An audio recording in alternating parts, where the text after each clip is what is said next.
Bonjour à tous. Ce direct ce matin pour parler de quelque chose que j'avais envie de partager avec vous parce qu'on m'a plusieurs fois posé cette question et je trouvais intéressant une fois prendre le temps de vous expliquer, peut-être certaines le savent déjà, mais pas tout le monde, pourquoi parfois quand on fait une demande de communication animale à différentes personnes, parce que ça peut arriver qu'on ait changé de personne entre deux, etc., pourquoi on n'a pas toujours les mêmes réponses. Alors, il faut bien comprendre une chose. Déjà, un animal va donner les réponses qui lui semblent importantes sur le moment, à l'instant T. Donc, il suffit que vous ayez fait une com il y a 1 mois ou 6 mois et vous en faites une autre. Ça peut être aussi les besoins de l'animal qui ont changé ou les raisons du comportement qui ont changé. Mais j'ai des fois des gens qui m'ont dit, ouais, mais tu vois, j'ai fait plusieurs demandes et puis vous avez toutes des autres réponses. Je dirais que la seule question à vous poser finalement, c'est est-ce que ce qu'on vous a dit résonne avec vous? Parce que si ça résonne avec vous, si ça résonne avec si ça vous parle en fait, c'est que c'est OK. Plusieurs réponses différentes veulent pas dire fausse réponse. Je m'exprime un petit peu mieux. Si vous avez un problème de santé, par exemple, vous pouvez aller voir différents médecins. Vous pouvez devoir aller voir un gynécologue, vous devez pouvoir aller voir un dermato peut-être, ou un cardiologue, ou un oncologue, etc. Ce sont pourtant tous des médecins, on est d'accord, mais chacun a sa spécialité, donc envers chacun de ces spécialistes, on va parler d'autres choses. Je ne vais pas du tout parler avec une gynéco des choses dont on parlera avec un cardiologue, vous voyez? Donc, il faut comprendre que chaque interprète animalière aura aussi sa spécificité, sa spécialité. Et il ne faut pas oublier que l'animal vient puiser les informations dans la banque de données de l'interprète. Donc, plus vous avez également une interprète qui a de l'expérience, plus elle aura touché à plein de niveaux, plus elle pourra recevoir d'informations détaillées. Je prends un autre exemple, si vous avez une interprète qui est assistante vétérinaire ou etc., qui a vraiment des connaissances très très précises en anatomie, l'animal pourra aller vers elle plus facilement, l'informer de spécificités ou lui faire ressentir dans son corps ce qu'elle pourra mieux interpréter. Si vous avez quelqu'un qui est plutôt branché sur tout le côté subtil, etc., bah, ce sera dans ce vocabulaire-là que l'animal va puiser. Et si vous avez des interprètes qui ont aussi leur propre blocage, leur propre peur ou des sujets qui sont sensibles, bien évidemment, l'animal ne va pas aller puiser dans ce genre de répertoire.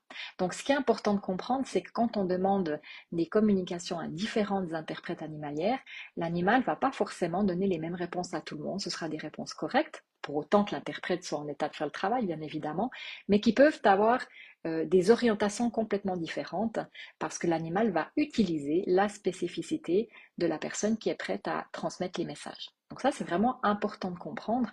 On n'a pas forcément toutes les mêmes réponses parce qu'on n'a pas toute la même banque de données.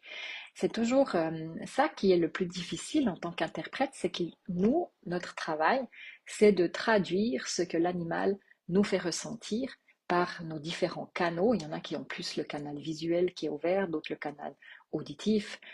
Certains, ça passe par les émotions, par des images. Mais dans tous les cas, l'interprète, son rôle, c'est de traduire dans des mots que le gardien puisse comprendre. Et il faut savoir qu'une communication animale à 100% correct et sans erreur, ça arrive presque jamais, parce qu'il faut être capable de gérer le mental, on ne peut pas l'enlever, hein, il faut le gérer, et on a toujours un petit 15-20% de mental qui interfère dans la communication, parce que la logique voudrait que ce soit comme ça, et c'est le cas. Donc, c'est pas parce que vous avez quelques trucs qui tombent à côté que tout le reste est faux, c'est qu'on ne peut pas être à 100% toujours dans le mental, dans l'intuition. On a toujours cette part de mental qui revient. Donc voilà ce que je voulais partager avec vous. Donc c'est important de comprendre que ça ne sert à rien de tester vos interprètes et d'envoyer votre animal se faire triturer dans tous les sens par plusieurs interprètes parce qu'au final, l'animal va aller donner chez chacun les informations qu'il trouve pertinentes. Imaginez bien qu'un animal aussi, il n'est pas con, hein. Et ça, je l'avais vu en cours de com, hein, si on est plein de personnes à entrer en contact avec l'animal, bien évidemment qu'il ne va pas répéter 1 million de fois la même chose. Il va justement dispatcher, ah, elle est douée pour ça, je vais lui parler de ce truc-là. Elle, je vois qu'elle a une ouverture là-dessus, je vais plutôt lui aller sur ce domaine-là, etc.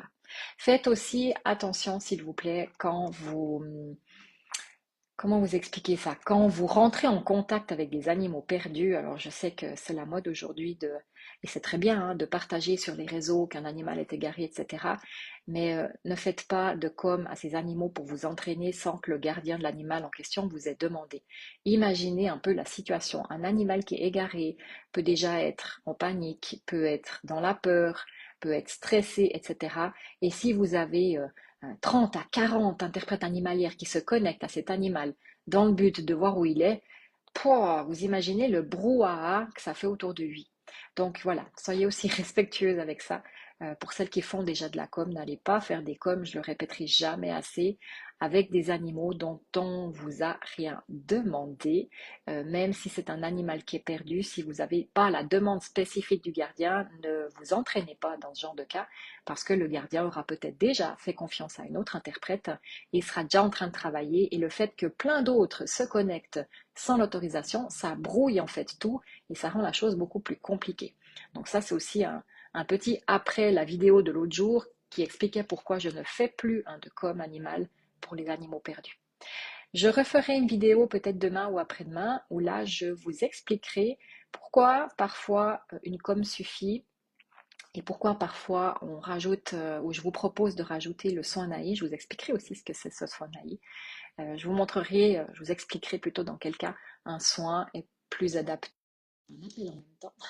Désolée, j'espère que ça n'a pas trop coupé. Donc, je me réjouis de la prochaine vidéo avec vous.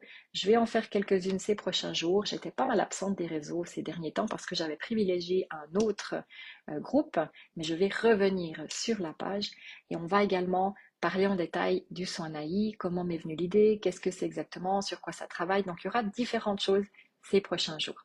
Donc, d'ici là, prenez soin de vous, profitez du 1er mai pour ceux qui ont congé. Sur Fribourg, on a une tradition assez jolie, c'est que les enfants viennent sonner aux portes et viennent chanter des chansons contre un petit sou. Voilà. Alors, bonne journée, je vous embrasse, à bientôt.